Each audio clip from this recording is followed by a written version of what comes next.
Hey guys, tonight we're taking a journey back in time, not to a place of grand battles or dramatic empires, but to a much more intimate setting, the very air you breathe, or rather, the air the ancient Persians wished they could breathe on a scorching summer's day. Imagine, if you will, the sun beating down on vast, arid landscapes, the kind of heat that makes the very air shimmer above the sand. You're trudging across a dusty plain, feeling the relentless blaze on your skin, perhaps a fine layer of grit settling on your tongue. The sun is a vengeful god, pressing down on you with an oppressive, dry warmth that seems to seep into your bones. Your clothes, no matter how light, feel heavy and stifling. There's no ice cube clinking in a frosty glass of lemonade, no whirring air conditioner humming in the background. Just a vast, shimmering heat haze stretching to the horizon. You probably wouldn't last 5 minutes without wilting like a forgotten lettuce leaf. So, before you get comfortable, take a moment to like the video and subscribe, but only if you genuinely enjoy what I do here. And if you're feeling up to it, let me know where you're listening from and what time it is for you right now. It's always fascinating to see how far these sleepy stories travel. Now, dim the lights, maybe turn on a fan for that soft background hum, and let's ease into tonight's journey together. We're stepping into the sun-baked world of ancient Persia, a land where survival itself often hinged on cleverness and where the most precious commodity wasn't gold or jewels, but a whisper of cool air. You see, the Persian Empire, in its sprawling glory, encompassed vast swathes of land that were, and still are, relentlessly hot. Think of the kind of heat that makes even the lizards look for shade. How then did an entire civilization not just survive, but thrive, building magnificent cities and creating intricate cultures without the hum of modern refrigeration or air conditioning? This isn't just about survival, it's about comfort, about creating livable spaces in some of the most unforgiving climates on Earth. It's about ingenuity born of necessity, a quiet battle against the relentless tyranny of the sun. You might think, oh, they just lived in tents, and while some certainly did, the great cities of Persepolis, Pasargadae, and Ecbatana were architectural marvels that defied the elements. One of the most profound and frankly mind-boggling solutions to this perpetual heat problem was something you'd never even see from the surface. It was a silent, subterranean revolution, a network of hidden arteries that brought life and coolness to the parched land. Historians still argue whether the concept of this system truly originated solely in Persia or if similar ideas developed concurrently in other arid regions, but it's undeniable that the Persians perfected it to an art form. This wasn't some grand, visible monument to their power, like a towering palace or a massive army. No, this was a monument to their understanding of the very earth beneath their feet, a subtle mastery of hydro-engineering that allowed them to cheat the sun. Imagine digging down, not just a few feet, but sometimes tens or even hundreds of feet, to tap into the very groundwater flowing silently beneath the desert. And then, not just one hole, but a series of them connected by a gently sloping tunnel. This wasn't just a well, it was an entire underground river system meticulously engineered to bring water and its inherent coolness right to where it was needed. It's the kind of complex system that, if you saw it today, might make you think of a subway line, but instead of trains, it carried the very essence of life and comfort. It's a testament to patience, long-term planning, and a deep understanding of natural hydrology. And all of it painstakingly crafted by hand beneath the scorching sun that they were so desperately trying to escape. Truly a quiet defiance of nature's harsh decree. This hidden marvel, this underground river, was called a kanat. Imagine digging not just one well, but a series of vertical shafts, sometimes dozens or even hundreds of them, stretching for miles across the arid landscape. These shafts weren't just random holes. They were meticulously planned access points to a gently sloping underground tunnel that tapped into the water table at a higher elevation, guiding that precious liquid slowly, steadily, and most importantly, underground to a lower, drier point where it could be used. Think of it like a very, very slow-motion water slide, but instead of for fun, it was for survival. The genius of the kanat lay in its ability to transport water over long distances without losing much to evaporation. A constant battle in the desert sun. You see, if you just dug a ditch, the sun would drink most of your water before it reached its destination. But tucked away beneath the earth, the water remained cool and protected. The mother well, or matercha, was the deepest point, typically located at the foot of a mountain or a high plain where the water table was abundant. From there, the main tunnel, called the karais, would begin its almost imperceptible descent. The slope was absolutely crucial. Too steep and the water would flow too fast, eroding the tunnel walls. Too shallow and it wouldn't flow at all. We're talking about an incline of often less than 1 meter per kilometer. That's a slope so gentle you'd barely notice it if you were walking it, but it was enough to keep the water moving silently and relentlessly. You might think, well, why not just build an aqueduct like the Romans did? And that's a fair question. Aqueducts, while impressive, are exposed to the elements. They lose water to evaporation, they're vulnerable to attack, and they require a continuous, visible structure that takes up valuable surface land. Cannons, on the other hand, were almost entirely invisible once completed, leaving the surface free for agriculture or construction, and protecting the water from both the sun's thirst and enemy eyes. The construction of these cannons was an incredibly dangerous and labor-intensive undertaking. Imagine being one of the mukanis, the cannon diggers. You're descending into these dark, narrow shafts, sometimes hundreds of feet deep, with only a flickering oil lamp to guide you. The air would become thick with dust, and the constant threat of collapse hung heavy. Historians still argue about the exact tools they used, but it's clear they were relatively simple. Pickaxes, shovels, baskets for hauling out earth, and a very keen eye for surveying. They would use a plumb bob and a spirit level, or perhaps a simple water level, to ensure the consistent, gentle slope of the tunnel. It's a bit like trying to dig a perfectly straight, ever so slightly downhill tunnel in your backyard while blindfolded and holding your breath, but on a massive scale, and with the added bonus of potentially suffocating.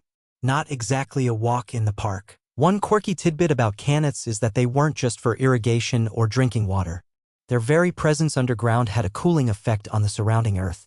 As the cool water flowed through the tunnels, it chilled the earth above and around them, creating a kind of natural subterranean refrigeration. In some areas, houses were even built directly over or very close to the cannon lines to take advantage of this natural coolness permeating up from below. It's almost as if the earth itself was exhaling a sigh of relief. You can imagine the feeling of stepping into a building where the very foundations were being chilled by this hidden river. It's like having a natural cool cellar, but extended horizontally beneath an entire city. This widespread use of cannons, perfected over centuries, truly became the lifeblood of Persian cities, allowing gardens to flourish in the desert and providing cool, fresh water to baths and homes. Without this silent network, much of the Persian Empire as we know it simply couldn't have existed. It was the backbone of their urban planning and their agricultural success, all thanks to some incredibly patient and brave diggers. The sheer scale of cannon construction is truly mind-boggling when you consider the technology available at the time. We're talking about an era long before sophisticated engineering equipment, before explosives, before even accurate large-scale maps. The mukanis, the cannon diggers, were not only skilled laborers but also acute observers of geology and hydrology. They had to be able to read the land, understanding where water was likely to accumulate underground and how to guide it. This wasn't guesswork, it was a deeply intuitive, almost spiritual connection with the earth. They could determine the direction of the water flow just by observing subtle changes in the vegetation on the surface or by listening to faint sounds through a metal plate placed against the ground. Imagine trying to do that today with all our GPS and ground-penetrating radar. The process began by sinking the first, deepest well, the mother well, often at the base of a mountain or a high alluvial fan where the water table was closest to the surface. This vertical shaft might descend dozens, sometimes even hundreds of meters into the earth. From the bottom of this shaft, the mukanis would begin to dig horizontally, ever so slightly downhill, following the imperceptible slope. Then, at regular intervals, often every 50 to 100 meters, they would dig another vertical access shaft from the surface down to the tunnel. These shafts, visible as a series of low mounds across the landscape, served multiple purposes. They provided ventilation for the diggers, allowed them to remove the excavated earth, and offered easy access for maintenance and repairs. Think of them as the service entrances to a very long, very narrow underground highway. The excavated earth was carefully piled around the mouth of each shaft, forming the distinctive conical mounds that are still visible today across parts of Iran, looking like ancient, miniature volcanoes dotting the landscape. These mounds, called gali, serve as silent sentinels, marking the path of the hidden water below. It's a bit like seeing a line of gigantic molehills stretching into the distance. This wasn't just haphazard digging. It was a highly organized and skilled profession, passed down through generations. A master mukani was a highly respected individual, almost like a mystical figure who could coax water from the dry earth. They had to contend with unstable soil, collapsing tunnels, and the ever-present danger of stale, oxygen-depleted air or dangerous gases. Accidents were common, making it one of the most perilous professions of the ancient world.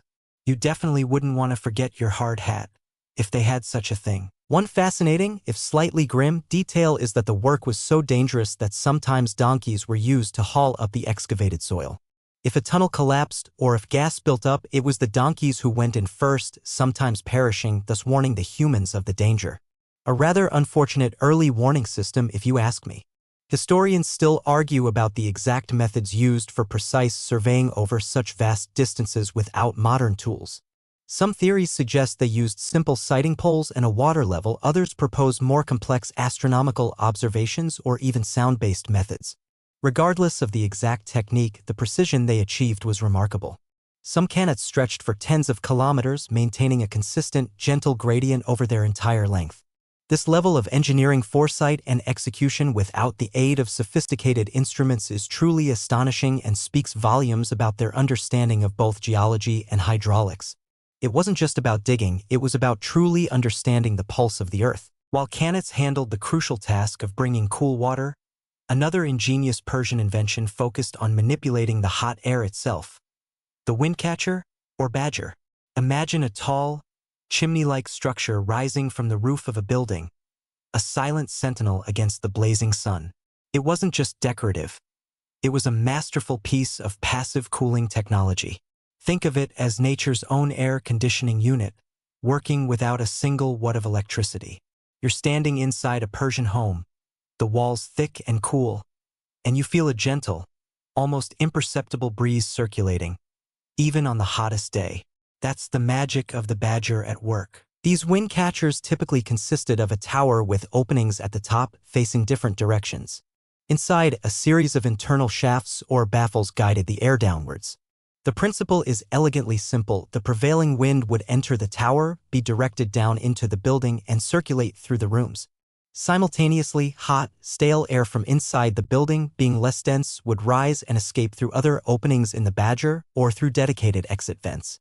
It's a constant, silent exchange, a sophisticated form of cross-ventilation designed to keep the air moving and prevent stagnation. Sometimes, the design would even incorporate a small pool of water at the base of the shaft inside the building. As the hot, dry air passed over this water, it would evaporate, cooling the air further through evaporative cooling, the same principle that makes you feel cooler when you step out of a shower. So you're not just getting a breeze, you're getting a chilled breeze. It's like having a built-in swamp cooler, but without the annoying hum. The design of badgers varied significantly depending on the prevailing wind patterns of the region. Some were unidirectional, with openings only on one side, perfect for areas with a consistent wind direction. Others, particularly in cities like Yazd, known for its numerous and complex wind catchers, were multidirectional, with openings on all four sides to capture winds from any direction. These multi-sided badgers often had internal partitions acting like funnels to direct the captured air efficiently down into the core of the building. You can picture them as elegant, square-shaped chimneys, but instead of smoke going out, cool air is gently coaxed in. One quirky detail is that some badgers were so effective that they could create significant temperature differentials, sometimes dropping the indoor temperature by as much as 10 to 15 degrees Celsius compared to the outside. This wasn't just about comfort, it was about preserving food, protecting precious documents, and creating truly livable environments in a harsh climate. Imagine a bustling bazaar on a sweltering day and then stepping into a cool, shaded room where the air feels noticeably fresh and crisp. That was the promise of the badger. Historians still argue about the exact origins of the wind catcher, with some suggesting earlier versions in ancient Egypt or Mesopotamia, but it was in Persia that the technology was refined, diversified, and integrated so seamlessly into urban architecture. The sophistication of their designs, often incorporating intricate brickwork and decorative elements, shows that these weren't just functional structures, they were works of art, celebrated for both their utility and their beauty. It's a testament to a society that understood how to live with nature rather than simply trying to overpower it with brute force technology. They simply asked the wind to come inside for a visit. Beyond simply catching the wind, the ancient Persians also mastered the art of creating and storing something that seems impossible in the desert: ice. Imagine, if you will, the searing heat of summer, the kind of day where the air itself feels like a warm blanket, and yet, somehow, you are handed a cool drink, perhaps even with a shard of ice clinking softly against the pottery. This wasn't a miracle, it was the result of the ingenious yakshal, or ice house. These incredible structures were essentially ancient, purpose-built refrigerators designed to keep ice frozen from winter right through the sweltering summer months. You're standing outside one, looking at its distinctive, often conical or domed, shape rising from the landscape, looking a bit like a giant, humble beehive made of mud. A yakhshul was typically made of a special mortar called saruj, a mixture of clay, sand, ash, and lime, sometimes even incorporating goat hair or egg whites for incredible strength and insulation. This material was remarkably resistant to heat transfer, acting as a superb insulator. The design was crucial: a large, deep storage pit or chamber, often many meters deep, dug into the ground. Above this pit rose a towering, thick-walled structure, usually domed or conical, which further protected the ice from the sun's rays.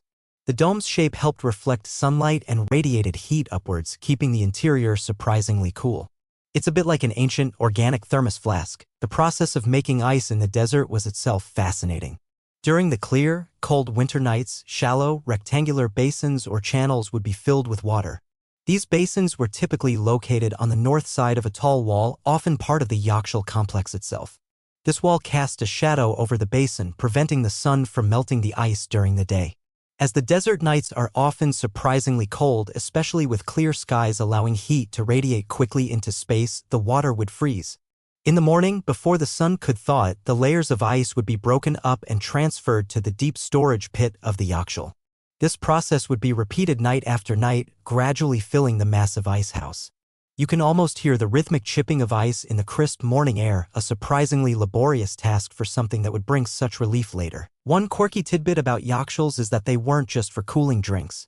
The stored ice was also used to chill food, make faluda, a traditional Persian frozen dessert made with thin vermicelli noodles and rose water, and even for rudimentary medical purposes like soothing fevers or treating injuries. Imagine the sheer luxury of a chilled drink on a 40°C day, all thanks to a system perfected centuries ago. Historians still argue about the precise origins of ice harvesting and storage technology, with some theories pointing to earlier concepts in Mesopotamia or China. However, the scale and sophistication of the yakhshul as a dedicated, purpose-built structure for long-term ice preservation seem to be distinctly Persian.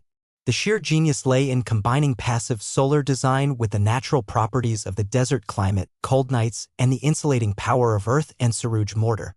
It's a testament to their deep understanding of thermodynamics long before the term was even invented. And all without a single electrical component. It's almost as if they whispered to the heat, "Not today, son. Not today." While qanats brought the cool water and yakshuls provided the precious ice, the very fabric of ancient Persian homes played a crucial role in keeping their inhabitants comfortable. This brings us to the mastery of mud brick construction. You might think of mud as a rather humble building material, perhaps even primitive, but in the hands of Persian architects, it was transformed into a sophisticated tool for thermal regulation. Imagine a home where the very walls absorb the day's heat slowly like a sponge and then release it gently back into the environment only when the outside temperature has dropped significantly, typically during the cool desert nights. That's the quiet power of mud brick. The thick walls of Persian houses, often made from sun-dried mud bricks, were excellent insulators. Unlike modern materials that quickly heat up or cool down, mud brick has high thermal mass. This means it takes a long time to heat up and, crucially, a long time to cool down. During the day, as the sun beat relentlessly on the exterior, the heat would slowly penetrate the thick walls. But by the time it reached the interior, the hottest part of the day would often be over, and the inside of the house would remain relatively cool. Think of it like a natural thermal battery, slowly charging with heat during the day, and then discharging it gradually. It's the opposite of a tent, which heats up instantly under the sun. You're stepping into a cool, dim interior, feeling the remarkable difference from the outside glare. The specific composition of the mud bricks also mattered. Often, straw or other organic fibers were mixed into the clay, which not only added tensile strength, preventing cracking, but also improved its insulating properties. These humble additions created tiny air pockets within the brick, further enhancing its ability to resist heat transfer. It's like adding thousands of microscopic layers of insulation to every single brick. This wasn't just about using readily available materials, it was about understanding their intrinsic properties and optimizing them for the climate. And, unlike many modern building materials, mud brick also has the ability to breathe, regulating humidity levels within the home and contributing to a more comfortable internal environment. It's a beautifully natural form of climate control. One mainstream historical fact here is that mud brick architecture, or variations of it, has been a staple in arid regions across the globe for millennia due to its excellent thermal performance and the abundance of raw materials. It's not unique to Persia, but their application and integration with other cooling technologies were particularly advanced. A quirky tidbit is that some older mud brick structures in Iran have stood for centuries, even millennia, testament to the durability of the material when properly maintained. You can still see ancient mud brick cities, like parts of Yazd, that have survived remarkably well against the ravages of time and weather. Historians still argue about the exact methods used for firing or drying some of the earliest bricks and whether certain additives were for structural integrity or thermal benefit. What's clear is that the Persians developed sophisticated techniques for working with this seemingly simple material, turning humble earth into comfortable, enduring homes. They literally built coolness into their walls, a silent, earthen embrace against the relentless heat. It's almost like the houses themselves were taking a long, slow nap during the day. Stepping inside a traditional Persian home was an experience in itself, not just because of the thick, insulating mud brick walls, but because of how the entire structure was oriented and designed around creating pockets of cool air. At the heart of many of these homes, and certainly in the grander residences, you would find a central courtyard. Imagine a serene, open-air space, typically square or rectangular, often with a shallow pool of water or a fountain at its center, surrounded by rooms. This wasn't just an aesthetic choice, it was a fundamental component of their passive cooling strategy. You're walking through a narrow, shaded alleyway, the heat of the sun still palpable, and then you step through an archway into a surprisingly tranquil, cooler space that feels like a breath of fresh air. The courtyard provided crucial shade. In the scorching heat, direct sunlight could quickly turn an open space into an oven. The high walls of the surrounding building would cast long shadows, ensuring that at least part of the courtyard was always shaded, especially during the hottest parts of the day. This shaded area would remain significantly cooler than exposed surfaces. But it wasn't just about shade. The open space of the courtyard also allowed for the creation of what's known as the stack effect or chimney effect. Hot air inside the rooms, being lighter, would rise and escape into the open courtyard. Cooler, denser air would then be drawn in from other shaded areas or, in homes with badgers, from the wind catchers, creating a constant, gentle circulation. It's like the house itself was breathing, slowly inhaling cool air and exhaling the warm. The presence of water in the courtyard, whether a simple pool or an elaborate fountain, added another layer of cooling through evaporative cooling. As the water slowly evaporated, it absorbed heat from the surrounding air, lowering the temperature. You could almost feel the subtle drop in temperature as you approached the shimmering surface of the water, a refreshing contrast to the dry heat outside. The sound of trickling water, too, contributed to the sense of calm and coolness, engaging another one of your senses in the pursuit of comfort. It's a bit like having a natural humidifier and cooler rolled into one. One mainstream historical fact is that courtyard houses are a widespread architectural feature across many hot climates, from the Middle East to North Africa and parts of Asia, precisely because of their effectiveness in passive cooling and privacy. However, the Persians integrated them with qanats and badgers to create a truly holistic climate control system. A quirky tidbit is that some courtyards were designed with specific tree plantings, like citrus trees or cypresses, not just for their beauty and shade, but also because their leaves transpired water, adding to the local humidity and cooling effect, much like a living, breathing air conditioner. Historians still argue about the precise design principles and mathematical ratios employed in some of the more complex courtyard designs to optimize airflow and shade. Regardless, the intent was clear: to create a microclimate within the home that offered respite from the harsh external environment. You can imagine a family spending their afternoons in the serene space, perhaps napping, perhaps sharing a meal, utterly oblivious to the baking sun just beyond their walls. It's a testament to how intelligent design can create comfort even in extreme conditions. Building upon the ingenious design of courtyards and the ever-present flow of water from qanats, the ancient Persians elevated simple baths and water features to an art form not just for hygiene or aesthetics, but as crucial components of their cooling strategy. Imagine the searing heat of the day melting away as you step into a cool, tiled room, the air thick with the gentle scent of water and perhaps a hint of rose. This wasn't just a place to get clean, it was a sanctuary of coolness, a deliberate counterpoint to the relentless sun. You're hearing the soft splash of a fountain, the steady drip of water from a small, decorative cascade, and feeling the instant relief as the air around you seems to drop several degrees. Public bathhouses, or hammams, were ubiquitous in Persian cities, serving as vital social hubs and places of relaxation. But beyond their social function, their design was inherently optimized for cooling. They typically featured thick, insulated walls and domed roofs, much like the yakhshals, which helped to retain the cool air and prevent heat penetration. Often, bathhouses were partially subterranean, taking advantage of the Earth's natural insulation. The clever use of water was paramount.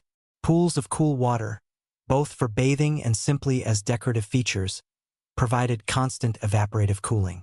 The steam rooms, while hot in themselves, were often adjacent to cooler chambers, allowing for a gradual transition and a refreshing contrast. It's like a natural spa circuit, but designed by ancient climate engineers. Beyond the public hammams, even private homes of means would often incorporate water features. Small, shallow pools called haus were common in courtyards, serving the dual purpose of cooling the air and delighting the eye. Water channels, fed by canets, would sometimes run through central living spaces, acting as natural air conditioners. As the cool water flowed through these channels, it absorbed heat from the air, and its surface constantly evaporated, creating a moist, cool breeze. You can visualize these narrow channels, often beautifully tiled, weaving through a room, bringing the murmur and chill of an underground river right into your personal space.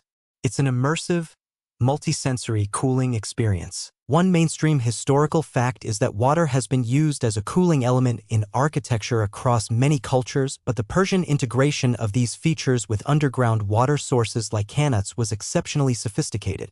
A quirky tidbit about these bathhouses is that the very act of bathing was often a slow, deliberate ritual designed to be restorative and relaxing, often lasting for hours. You weren't rushing in and out, you were lingering, allowing the cool environment to truly seep into your bones. It's a far cry from a quick modern shower, isn't it? Historians still debate the extent to which the specific geometry and material choices in different hammam designs were consciously optimized for maximum thermodynamic efficiency or if they evolved more through generations of trial and error. Regardless, the effect was undeniable, a haven of coolness in a world of heat. The Persians understood that water wasn't just for drinking, it was for living and for bringing the very essence of freshness into their daily lives. They truly let water do the heavy lifting when it came to keeping cool. Beyond the structural marvels of homes and public spaces, the ancient Persians also embraced more personal, everyday methods to combat the heat, often involving textiles and personal cooling. Imagine yourself draped in light, flowing fabrics, feeling the gentle stir of air against your skin even as the sun blazes overhead. This wasn't just about fashion, it was a practical and highly effective form of climate control for the individual. You're wearing loose, natural fibers that seem to breathe with you, feeling surprisingly comfortable even when the air around you is warm. The choice of clothing material was crucial. Natural fibers like linen, cotton, and silk were paramount. Unlike heavy wools or restrictive modern synthetics, these materials are breathable, allowing air to circulate close to the body and facilitating the evaporation of sweat, which in turn provides a cooling effect. Linen, in particular, was highly valued for its crisp, cool feel against the skin. Its fibers are hollow, which gives it natural temperature-regulating properties. Silk, while luxurious, was also surprisingly effective. Its smooth surface and light weight made it comfortable even in warm weather. Think of the flowy robes and loose trousers you see depicted in ancient Persian art. These weren't just for show. They were functional, designed to create a microclimate around the body. The design of the garments was equally important. Clothing was typically loose-fitting, allowing for maximum air circulation between the fabric and the skin. Tight clothing traps heat, but flowing robes and tunics created a kind of personal ventilation system. Layering, too, played a role. Light layers could be added or removed as temperatures fluctuated, and the air trapped between layers could provide an insulating effect against external heat. And of course, head coverings were essential. Turbans, veils, and scarves protected the head and neck from direct sun exposure, preventing heat stroke and discomfort. You can almost feel the relief of a wide, sun-shading turban protecting your face. One mainstream historical fact is that loose, light-colored clothing is a universal adaptation in hot climates across many cultures, demonstrating an intuitive understanding of thermal regulation. A quirky tidbit, however, is that some wealthy Persians might have even employed small, handheld fans made of woven reeds or palm leaves, subtly fanning themselves during social gatherings or while resting in their cool courtyards. It's a very simple technology, yet remarkably effective for personal comfort, long before electric fans were even a twinkle in an inventor's eye. Historians still argue about the exact prevalence and specific designs of undergarments or inner tunics used and how much they contributed to overall personal cooling. What's clear is that the Persians didn't just build cool homes, they dressed for coolness, understanding that personal comfort was a continuous effort, not just dependent on their immediate surroundings. They made sure their personal climate control was as thoughtfully designed as their architecture. It's like they were wearing their own personal air conditioner, powered by a gentle breeze. The brilliance of ancient Persian cooling technologies wasn't confined to their borders. Their innovations spread, leaving a lasting impact across various civilizations. Imagine these quiet revolutions in climate control slowly radiating outwards, influencing how people lived and built in other sun-drenched lands. This isn't just a story about Persia. It's a testament to the universal human need for comfort and the ingenious solutions that travel across cultures. You're seeing the faint echo of a Persian windcatcher in a far-off land, a subtle nod to its original designers. The most significant export was undoubtedly the Kanat system. From Persia, Kanat technology traveled westward across North Africa, profoundly shaping agricultural practices and urban development in regions like Egypt, Libya, and especially the Iberian Peninsula, modern-day Spain and Portugal. During the Moorish rule, the Spanish word for underground water channel, acequia, is thought to derive from the Arabic sequia, which itself has roots in the Kanat system.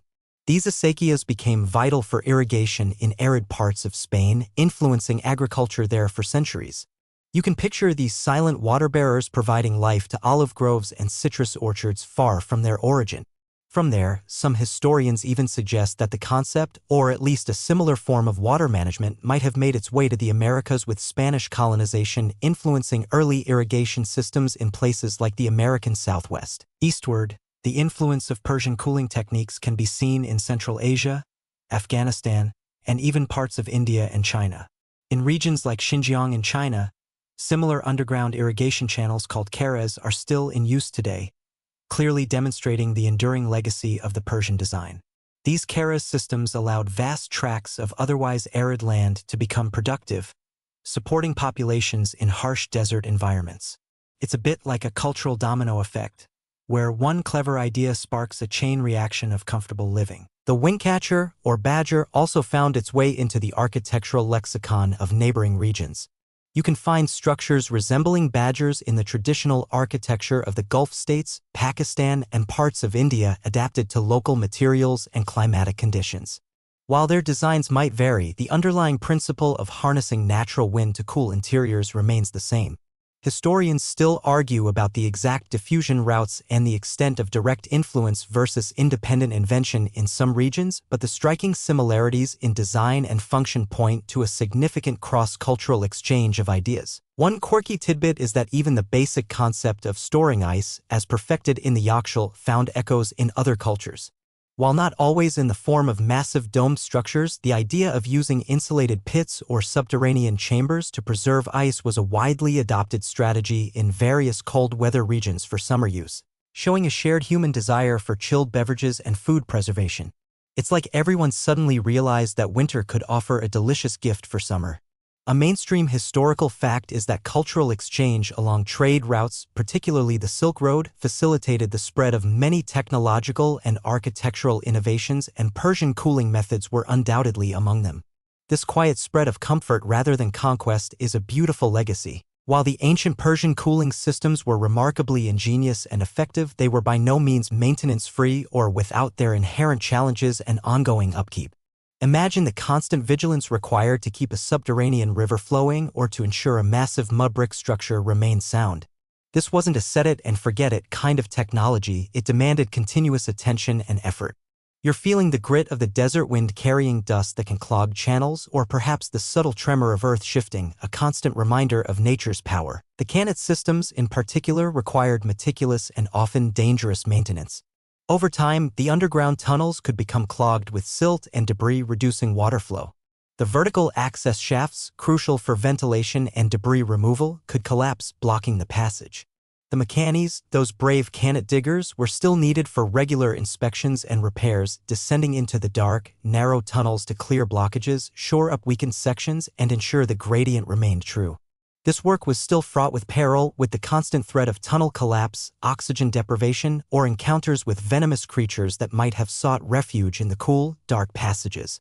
It's like tending to a very long, very fragile subterranean plumbing system that could decide to fall apart at any moment. Wind catchers also required some level of upkeep.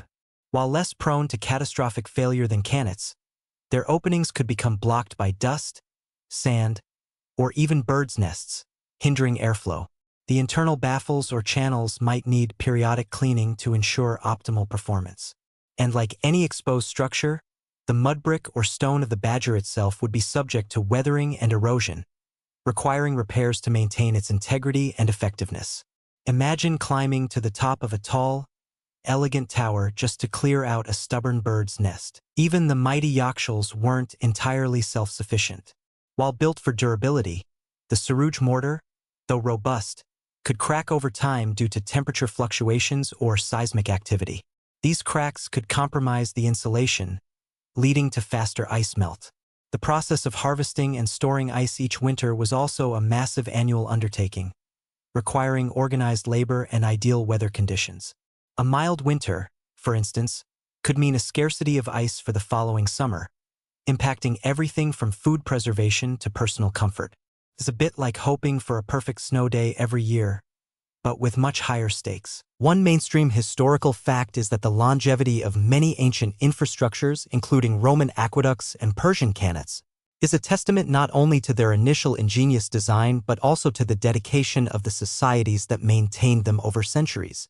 A quirky tidbit is that ownership and maintenance of cannets were often communal endeavors managed by intricate legal and social agreements, reflecting the shared reliance on these vital water sources. Historians still argue about the exact methods of communal financing and labor organization for these extensive maintenance efforts and how disputes over water rights were resolved. What's clear is that these cooling systems, while brilliantly conceived, were living infrastructures that demanded constant vigilance, human effort, and communal cooperation to continue providing their life-sustaining and comfort-giving benefits. They truly understood that even the cleverest inventions still need a bit of tender, loving care. Despite their ancient origins, the principles behind Persian cooling technologies have surprising resonance in our modern world, leading to fascinating modern echoes of ancient tech. Imagine engineers today with all their advanced computational power and cutting-edge materials looking back thousands of years for inspiration. This isn't just about historical curiosity, it's about realizing that sometimes the simplest, most elegant solutions are also the most sustainable. You're seeing sleek, contemporary buildings incorporating design elements that subtly nod to a wisdom honed in the desert millennia ago. Cannets, for instance, while no longer built on the same grand scale, offer valuable lessons in sustainable water management. In arid regions globally where water scarcity is a growing concern, the idea of transporting water with minimal evaporation loss and reliance on gravity is increasingly appealing.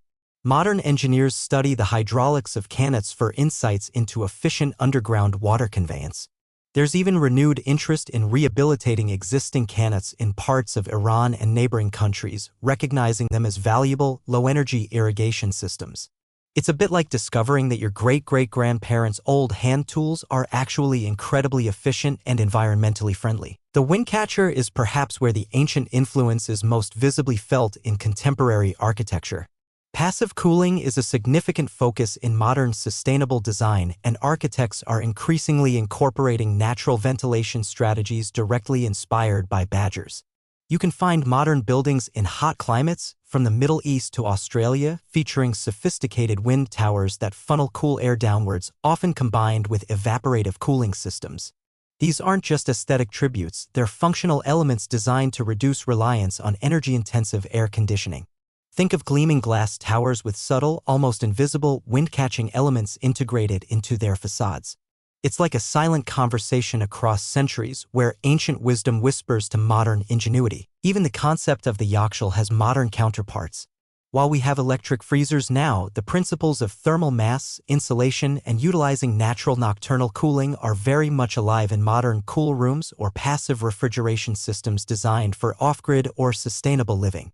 Architects designing energy-efficient buildings in hot climates often consider the thermal properties of earth and heavy materials to create spaces that naturally stay cooler, much like the mud brick walls of ancient Persian homes. It's about building smarter, not just bigger or more complex. One mainstream historical fact is that the global movement towards green building and sustainable architecture often draws inspiration from traditional, vernacular designs that naturally adapted to local climates.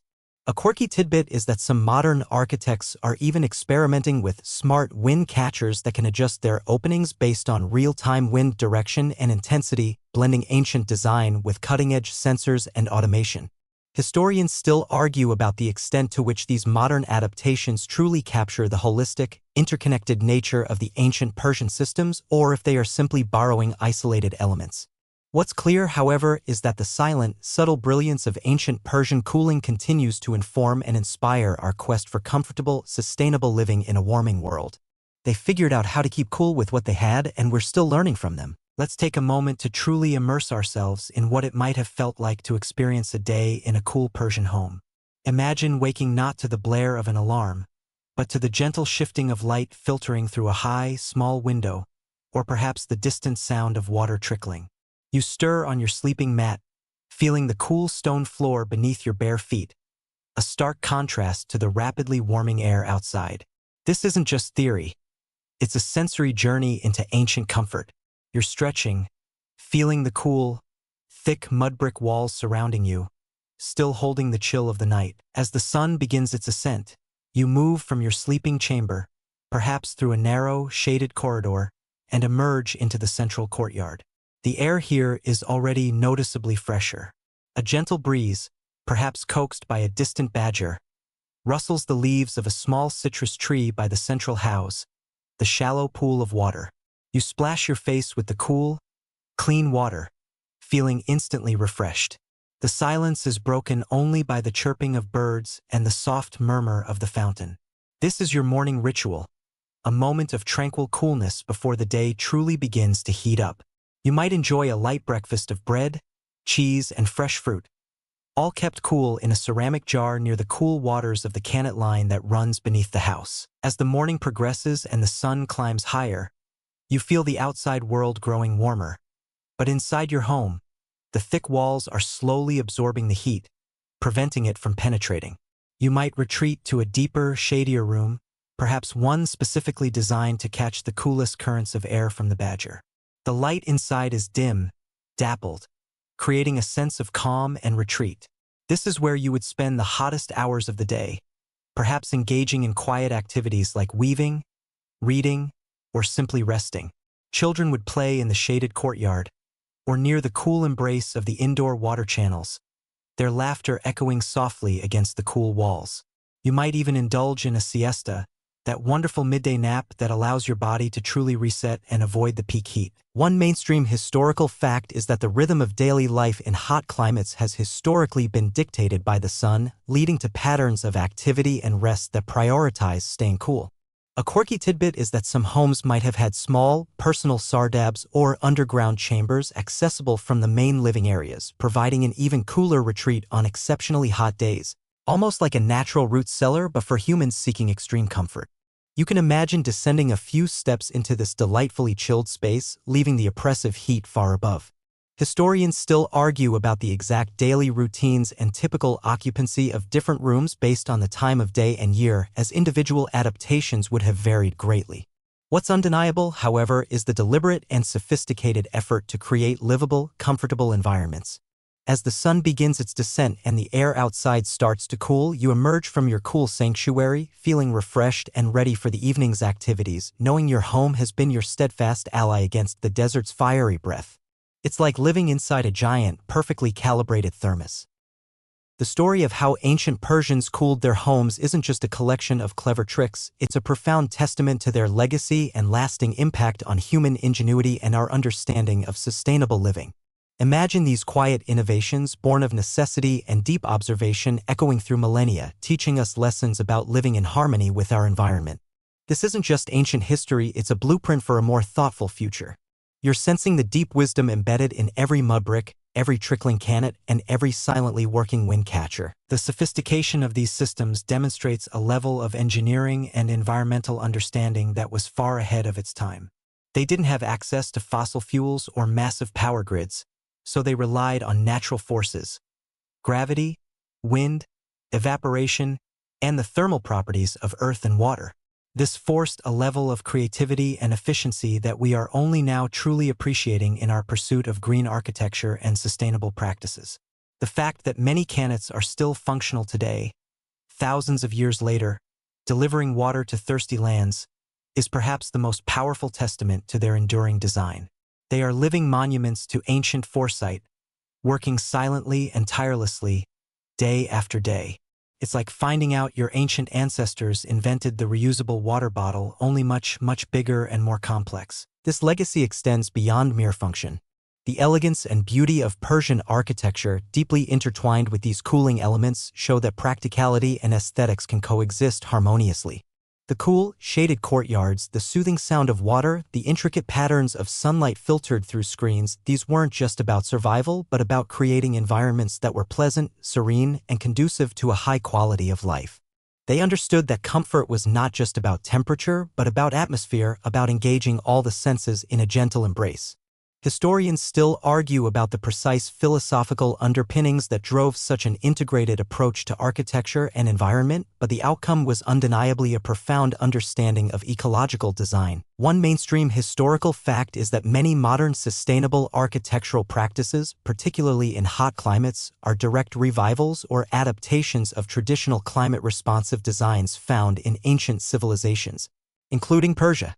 A quirky tidbit is that the word paradise itself is believed to derive from the Old Persian word paradisa, meaning a walled garden or enclosure.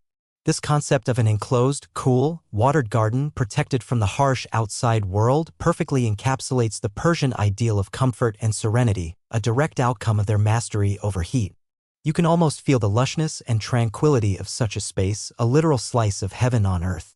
The silent ingenuity of ancient Persia reminds us that sometimes the most profound solutions lie not in conquering nature, but in collaborating with it, in listening to its rhythms, and in designing with humility and deep respect for its power. And with that, we drift away from the desert heat into the cool embrace of ancient wisdom.